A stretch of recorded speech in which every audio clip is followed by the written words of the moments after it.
नमस्कार, मैं अभिनेंद्र और आपने देखना शुरू कर दिया है द प्रिंट लाइन्स। लोकसभा चुनाव को लेकर बीजेपी पूरी ताकत से प्रचार में जुटी हुई है। लोकसभा चुनाव की तारीखों के ऐलान के बाद पहली बार पीएम मोदी ने यूपी में चुनावी जनसभा को संबोधित किया। जी हां, प्रधानमंत्री नरेंद्र मोदी उत्तर प्रदेश के मेरठ पहुंचे थे। यहां पर उन्होंने जनसभा को संबोधित करते हुए कांग्रेस और इंडिया गठबंधन पर जमकर निशाना साधा। इस दौरान यूपी के मुख्यमंत्री योगी आदित्यनाथ ने कहा कि मोदी की गारंटी का मतलब 12 करोड़ किसानों के लिए पीएम किसान सम्मान निधि, 4 करोड़ गरीबों का आवास, 10 करोड़ गरीबों के घर में रसोई गैस का सिलेंडर, 12 करोड़ के घरों में शौचालय की व्यवस्था, 80 करोड़ गरीबों को फ्री राशन, 60 करोड़ गरीबों को 5 लाख की स्वास्थ्य बीमा का कवर है। मोदी की गारंटी के कारण यह देश एक स्वर में बोल रहा है कि फिर एक बार मोदी सरकार, यही मोदी की गारंटी है, जो कहते हैं वो करते हैं। वहीं इस दौरान रामायण धारावाहिक में श्री राम की भूमिका निभाने वाले अरुण गोविल ने भी मंच संभाला। वो मेरठ से भारतीय जनता पार्टी के टिकट पर प्रत्याशी भी हैं। उन्होंने इस दौरान मंच से जनता को संबोधित किया। अरुण गोविल के अलावा बीजेपी सरकार में मंत्री ओम प्रकाश राजभर, संजय निषाद ने भी मंच से जनता को संबोधित करते हुए कांग्रेस और गठबंधन दलों पर निशाना साधा और साथ ही ये भी कहा कि पहले प्रभु श्री राम के दर्शन नहीं हो पाते थे।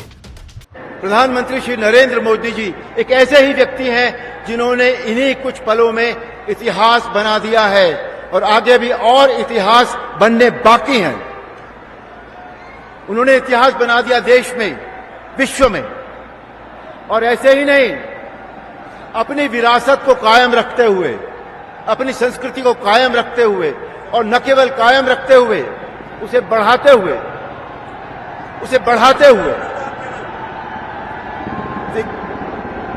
विरासत के साथ विकास, ये एक ऐसा उदाहरण है जो कहीं देखने को नहीं मिलता। जब हम विकास करते हैं तो अपनी विरासत को भूल जाते हैं। उज्जैन में महाकाल, बनारस में बाबा विश्वनाथ और अयोध्या में रामलला। हम जब कभी यहां लखनऊ और उसके आसपास आता था तो मैं अयोध्या हमेशा जाता था, लेकिन वहां पहुंचकर और वहां से लौटते हुए मुझे जो दुख का एहसास होता था उसका बयान नहीं किया जा सकता, क्योंकि रामलला के दर्शन नहीं होते थे। रामलला हमें मिले, और न केवल रामलला, हमारे प्रधानमंत्री राजकाज तो करते ही हैं, लेकिन राम का काज भी करते हैं। रामलला तो उन्होंने प्राण प्रतिष्ठा कर ही दी। जिस व्यक्ति ने श्री राम का चरित्र किया था, यानी कि मुझे भी मेरे घर वापस बुला लिया है, यानी कि मेरठ। माननीय योगी आदित्यनाथ जी के नेतृत्व में पूर्वांचल की 2800 लोकसभा सीट जितवाकर माननीय योगी आदित्यनाथ जी के नेतृत्व में देश के प्रधानमंत्री के हवाले करने का जिम्मेदारी ओम प्रकाश राजभर और सहयोगी दल हम साथियों ने उठाया है। और आज हम मेरठ में आए। दुख है तो दुख का कारण है, और कारण है तो निवारण है। और जो कांग्रेस, सपा, बसपा सरकारों ने मिलकर के हमको दुख दिया है, उसको निवारण के लिए एनडीए बना है।